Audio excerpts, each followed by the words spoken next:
수도권에서는 열흘 넘게 200명이 넘는 환자가 계속 나오면서 정부가 오늘부터 8일간 수도권의 사회적 거리 두기를 2.5단계로 강화했습니다. 네, 코로나19는 그렇지 않아도 힘든 우리 청년들의 삶을 더 어렵게 하고 있습니다.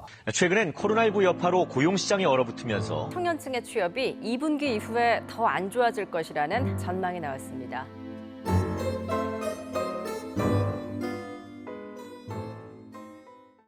그래서 저희가 취업하실 수 있는 문을 알려드리겠습니다. 우리 사무관님이 취업의 문을 오늘 알려주시는 거죠? 네, 청년들한테 도움이 될 만한 정책 좀 가지고 나왔습니다. 네, 청년 취업이 이렇게 어려운 상황이 지속되면 네. 장기적으로도 굉장히 악영향이 좀 크겠네요. 우선 요 코로나19로 청년들의 미취업 기간이 길어지면 네. 아예 구직을 좀 단념해버릴 가능성이 있는데요. 그럼 이걸 돌파를 해야 될 거 아닙니까? 네. 그래서 저희 고용부에서 두 가지 좀 청년들한테 도움이 될 만한 일자리 사업을 좀 준비를 했는데요. 네. 첫 번째가 바로 신과 함께 취업 프로젝트 청년과 함께 오늘 특별한 시간 준비를 해봤습니다. 요즘에 코로나 사태 이후로 굉장히 많은 분들이 이제 취업에 어려움을 좀 겪고 있는데요. 그래서 저희가 취업하실 수 있는 문을 알려드리겠습니다. 문을 열어드리지 못하고 대신 문이 어디 있는지 그 길을 좀 알려드리도록 하겠습니다. 고용노동부 공정채용기반과의 이호준 사무관님 나오셨습니다. 어서 오십시오. 안녕하십니까? 네, 반갑습니다. 네. 우리 사무관님이 취업의 문을 오늘 알려주시는 거죠? 네, 청년들한테 도움이 될 만한 정책 좀 가지고 나왔습니다. 네. 그러면 얼마나 요즘 힘들어졌는지 혹시 뭐 코로나19가 얼마나 또 청년 취업에 악영향을 줬는지 그거 좀 한번 얘기 좀 해주시죠. 지금 코로나19 사태도 지금 대한민국 모든 분들이 힘든 상황이지만 네. 특히 청년들이 가장 힘든 상황이라고 저희는 보고 있고요. 이제 코로나19와 같은 위기가 발생했을 때 기업들은 기존 근로자를 감원하기보다는 신규 채용을 줄이는 방향으로 대응을 하는 경향성이 높은데요. 네. 이제 그렇기 때문에 이런 위기가 청년들한테 가장 직접적으로 체감이 되는 것이죠. 청년들의 일할 기회가 가장 빠르게 이제 감소하고 있는 상황입니다. 그러면 그런 청년 취업이 어렵다. 이게 네네. 수치상으로도 좀 나와 있습니까? 그 지난 7월 말 기준으로 청년 고용률이 42.7%가 나왔는데요. 네. 이게 지난 3월부터 전년 동월 대비 기준으로 5개월 연속 하락을 하고 있습니다. 그리고 청년 취업자 수도 한 380만 명 정도로 나왔는데요. 이것도 전년 동월 대비 기준으로 6개월 연속 좀 감소를 하고 있는 추세입니다. 자, 그러면 청년 취업이 이렇게 어려운 상황이 지속되면 네. 장기적으로도 굉장히 악영향이 좀 크겠네요. 우선 요 코로나19로 청년들의 미취업 기간이 길어지면 네. 경력 단절이 생겨서 앞으로 취업하는 데도 좀 악영향이 많이 발생을 할 수 있고요. 그리고 요 경력 단절 이후에 좀 네. 가까스로 취업에 성공하더라도 요 경력 단절 기간 때문에 다른 근로자 대비 임금을 낮게 받는다든지 직장에서의 어떤 부정적인 영향도 있을 수 네네네. 있습니다. 그리고 미취업 기간이 길어진 청년이 아예 구직을 좀 단념해버릴 가능성이 있는데요. 이렇게 되면 사회적으로 또 큰 비용이 들기 때문에 큰 손실이 될 수 있다. 이렇게 보고 있습니다. 네. 그럼 이걸 돌파를 해야 될 거 아닙니까? 네. 청년들도 노력 많이 하니까 고용노동부가 어떤 노력들을 하고 또 어떻게 지원들을 해주시는지 그 네. 얘기를 좀 해주시죠. 그래서 저희 고용부에서 이번에 3차 추경 사업으로 두 가지 좀 청년들한테 도움이 될 만한 일자리 사업을 좀 준비를 했는데요. 네. 첫 번째가 바로 청년 디지털 일자리 사업입니다. 이 청년 디지털 일자리 사업은 청년이 좀 IT 분야 실무 경험을 쌓을 수 있고 네. 기업도 좀 향후에 언택트 사회를 대비하는 데 도움이 될 수 있는 그런 정책인데요. 네. IT 관련 직무에 청년을 채용한 중소 중견기업에 월 최대 180만 원씩 최대 6개월 동안 인건비를 좀 지원하는 사업입니다. 기업에서 청년을 3개월 이상 계약직 또는 정규직으로 채용을 하고 그리고 주 15시간 이상 근무를 시키고 그리고 뭐 4대 보험 가입이나 최저임금 이상 지급 등 네. 어떤 기본적인 근로조건을 준수를 해주시면 네. 저희가 이제 인건비 지원을 좀 해드리는 거죠.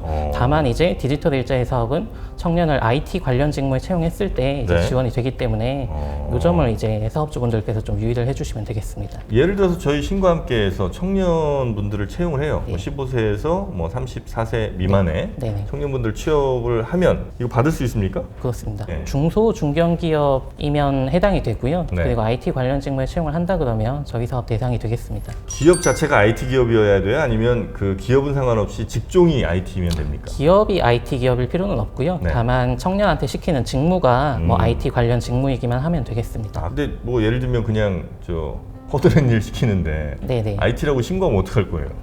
그게 저희가 네. 매월 지원금 주기 전에 확인합니까? 네, 확인을 하게 돼 있고요. 네. 기업이 어떤 청년의 근무 현황을 기록을 하고 네. 또 청년도 자필로 서명해서 그렇게 수행 업무를 좀 관리를 할 거기 때문에 네. 일반 단순 행정 업무를 시키는 거에 대해서는 적절하게 통제를 할 생각입니다. 그렇습니까? 줬다가 다시 뺏기도 하고. 그럼요. 그런 건 어차피 국민 세금이기 때문에 네. 철저하게 잘 좀 관리하셔야 됩니다. 유념하겠습니다. 네.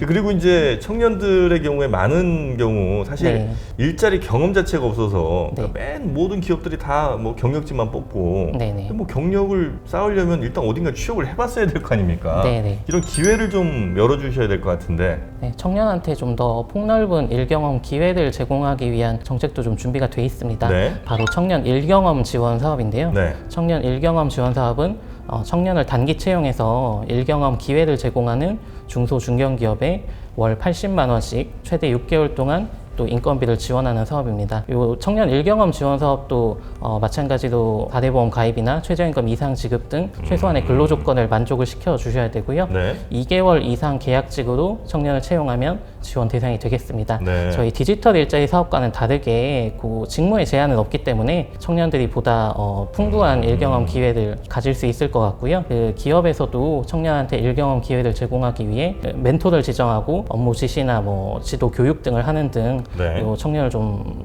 적극적으로 관리를 해주셔야 합니다. 그러니까 회사에서 예를 들어 꼭 IT가 아니더라도 그렇죠. 이건 그냥 무조건 일만 시키면 네네. 80만 원 주는 거예요? 그 저희 지침에서 규정하는 좀 요건을 충족을 시켜 주셔야 되고요. 요건이 뭐예요? 최근 1개월 동안 뭐 인위적 감원이 없는 기업이어야 합니다. 청년을 해고한 기업이 없는 기업이어야 하고요. 해고했다 다시 뽑으면 안 되니까. 네네, 그렇죠. 그리고 뭐 저희 공공기관이나 뭐 이런 인건비를 국가로부터 지원받는 기관도 네. 제외가 되고요. 뭐 고용보험료 체납 기업이나 뭐 산업재해 발생 기업이나 좀 불미스러운 일이 있었던 기업도 좀 제외가 되겠습니다. 네네. 네. 그럼 이제 이걸 하고 싶다. 네. 그러면 뭐 개인이 신청하는 건 아닌 것 같고 기업들이 이제 그렇습니다. 신청해야 될 텐데 네네. 어떻게 신청하면 됩니까? 우선은 기업에서 저희 청년 디지털 일자리 사업, 청년 일경험 지원 사업 홈페이지에 들어와서 참여 신청을 해주셔야 되고요. 네. 이게 주소가 저희 work.go.kr의 뉴스 잡으로 되어 있습니다. work.go.kr 네, WORK죠? 네네, 그렇습니다. 요 네이버나 다음 같은 주요 포털 사이트에 저희 사업명을 검색하시면 바로 갈 수 있게 저희가 링크를 달아놨기 때문에 네. 요 검색하셔서 들어오실 수도 있습니다. 그리고 청년을 채용하시기 전에 반드시 네. 사업 참여 신청을 먼저 해주셔야 저희 지원 대상이 되기 때문에 요 점을 좀 유의를 해주셔서 사업주분들께서 참여 신청을 해주시면 되겠습니다. 뽑기 전에 신청을 하고 네. 그 다음에 뽑아야 된다는 거군요. 그렇습니다. 예. 면접 본 상태에서는 가능합니까?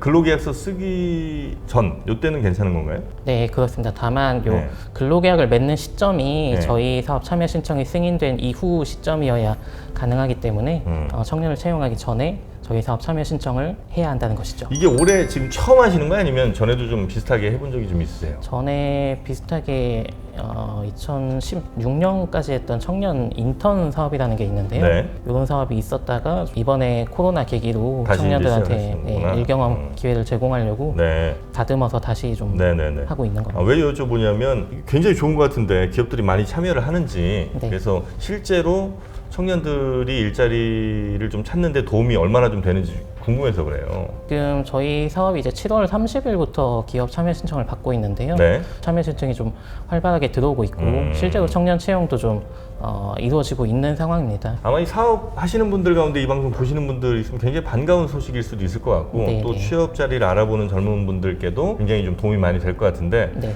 우리 이호준 사무관님이 하나 좀 꼭 잊지 마셔야 되는 거는 잘못된 좀 부정한 방법으로 네. 신청하는 사람들 잘 잡아주시고 네, 네. 그리고 진짜 일자리가 필요한 청년들이나 아니면 청년들이 필요한데 좀 많이 부담이 돼서 못 채용했던 분들 네. 이분들께는 좀 도움이 될 수 네, 네. 있도록 예, 잘 좀 챙겨주세요. 잘 챙겨보겠습니다. 네, 꼭 부탁드립니다. 예, 유념하겠습니다.